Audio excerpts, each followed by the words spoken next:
I am the founder and CEO of CustomerThermometer. A little bit of background on what we do. So as you can see here, we create one-click customer feedback software. The journey started about 8 years ago when I used to run a marketing agency, and I wanted to get quicker feedback from my customers in a way that wouldn't bother them. So doing away with long surveys, trying to find a way that would engage customers more effectively in real time. And CustomerThermometer was born. It is, as I say, about 8 years old, and we've got 8 people at the moment, 4 of whom are based here in Brighton and 4 of whom work from home. And we were delighted to win the Queen's Award for Enterprise this year for international trade. I was actually standing here in Platform 9 when I got the news that we'd won, and it was a genuinely an amazing and emotional moment for me. Being the CEO of an early stage company, particularly when you're on your own working from a tiny office at home, can be quite thankless, quite lonely, quite grindy. And so to have something of this quality, to have something that recognises the business and the achievements of everybody in it at this international scale has been phenomenal, and a genuinely emotional and lovely thing to win. So I've been invited here today to talk a little bit about why we decided to go for the Queen's Award. To talk a bit about what it was like to work with Boost, what it was like to go through the application process, and then to sort of have a chat about the benefits. And any questions you've got at the end, I'd be delighted to answer them if I can help. So about 4 years ago, I was invited to a dinner in Oxford, a business dinner, and I got sitting next to this man called Dominic. And he ran this big manufacturing company called Dura. And they make amazing installations for Ferrari, Porsche, Aston Martin. They put garages in all over the place for those guys globally. They have a big manufacturing facility. And he also builds the sort of secret man caves where some of the privately wealthy individuals of the world keep all their hot metal, and he sort of fits all of those out. And there was a kind of sparkle around the room because Dominic's company had just won the Queen's Award for Enterprise for International Trade. And everyone was like, wow, that guy's just won that award. And it was really quite, I was like, oh, that's quite interesting. So I got chatting to him. He told me all about the business. In all honesty, it felt way out of my league at the time. We were very small, there were maybe 3 of us. But it was just one of those things, you know how life does it to you sometimes, where the next day I was driving down the motorway and I saw the E on the back of a DPD truck, and then I was going into a shop somewhere and there was an E on the door, and I just started to see it everywhere, and I thought, I think the world's telling me something and I really want one of those. But we were clearly too small at that point in time. So fast forward to last year, and I think Boost had sent me the email that I'm sure some of you have received, which is their sort of update on all the awards that are available to win in the coming quarter. And the Queen's Award was on there as a kind of future event. So I got in touch with them, and they were absolutely brilliant. They didn't just sort of say, yes, absolutely, we'll do that application for you, off you go. They talked me through what was involved. They explained that it would be at least 50 hours on their part and probably as much again on ours to pull the data together. And they talked through where we were up to with our numbers so that we could really understand whether we would fit the criteria or not. And after a couple of conversations, it was clear that we probably had at least a fair shot, so we thought we'd give it a go. We have applied for a number of awards over the last 6 to 12 months. I would definitely underline that this is quite a biggie.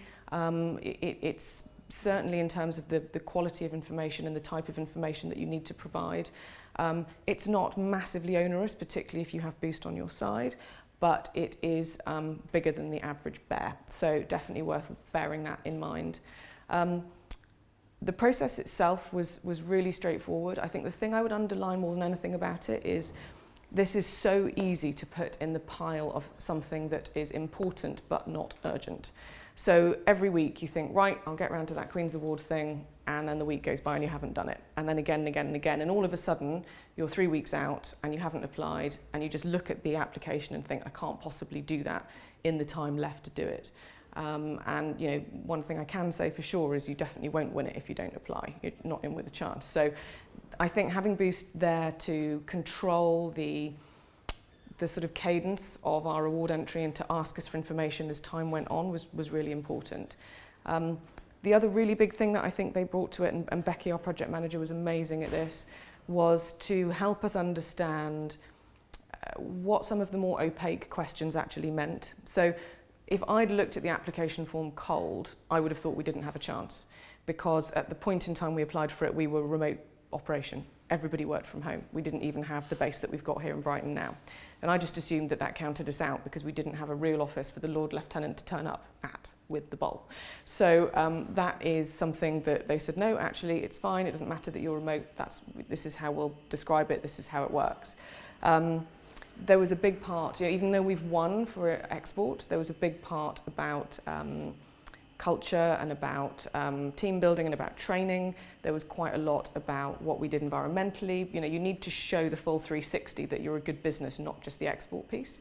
So again, because we didn't have a proper office, I was concerned we wouldn't be able to demonstrate what we did on carbon reduction, for example. But we were able to look at the fact, because we build software as a service, we were able to demonstrate that we don't fly all over the world to give demos, we do them online. And we were able to show the reduction in our carbon footprint that came out of the back of that. So having Boost there to kind of question us about what we actually did was fascinating, because I think there was a lot that we were already doing within the business that we didn't necessarily appreciate that we were doing. They were able to help sort of tease that out. So in terms of what the benefits have been for the business, I'd say the first one, and the one that's dearest to my heart, is we are a very close-knit team, and in many ways this has made us even closer. Every single one of the team at CustomerThermometer works incredibly hard to provide a great service, to really go above and beyond, and it's been recognised by the Queen and the government in an award of this calibre. Rightly so, in my opinion, but it makes a huge difference to all of us to actually have that logo on our email and on our headed paper that just goes to show, in competitive situations, up against lots of American companies, the Queen's logo, the Queen's Award, carries a huge amount of weight. We call our customer support team the Ministry of Magic because they're really good at what they do.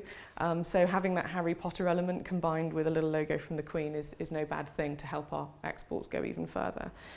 The other thing that isn't necessarily as obvious as you might think, but it's been massive, is purchase reinforcement.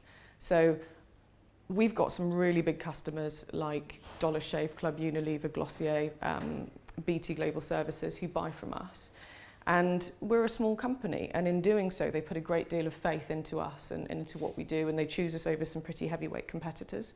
So for them to be able to turn around and say, that thing I bought last week, look, they've just won a Queen's Award for Enterprise, it makes them feel good. It makes them feel that their purchase is justified.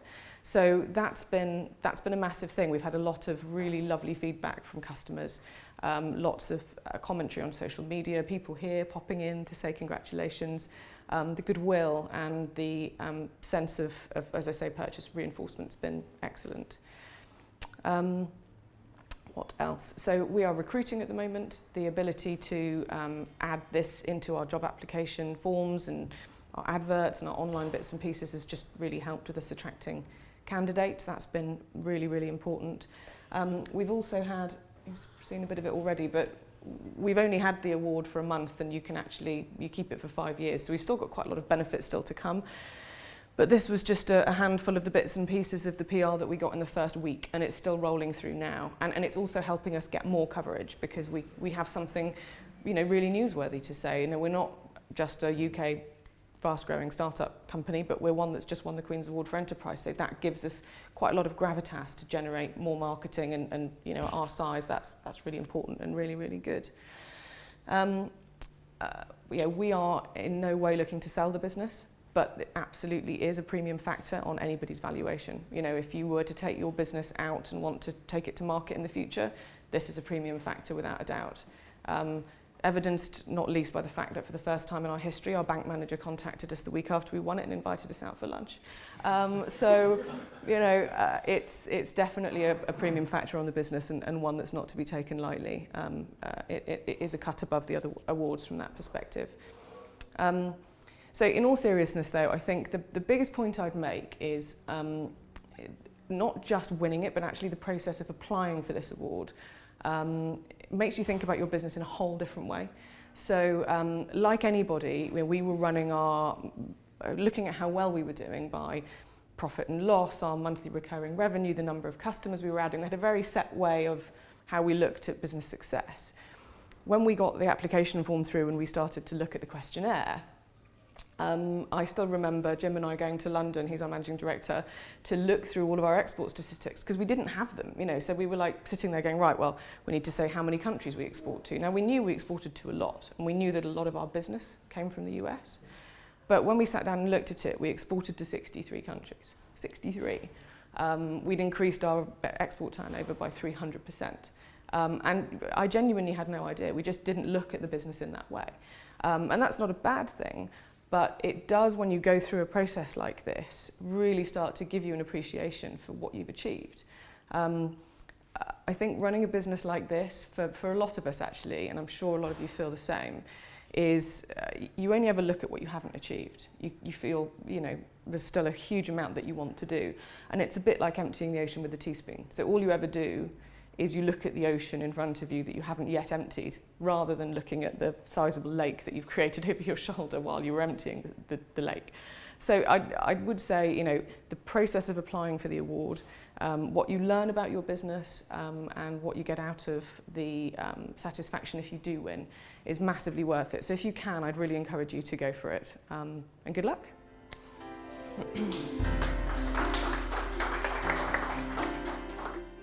I hope you've heard enough benefits there to convince you that it is a very worthwhile award to win. The credibility of a win has huge value to any business, from an employee, from a customer, and from a actual business valuation point of view. But now let's answer the more practical question. How do we apply for it? And importantly, how do we maximize our chances of winning? So before you put pen to paper, you've got a few decisions to make. The first decision we've discussed already: which categories, plural, should we enter? So do consider entering multiple ones. There's a lot of content that can be swapped between the two if you've been innovative and successful internationally, or you are very sustainable and you are successful internationally.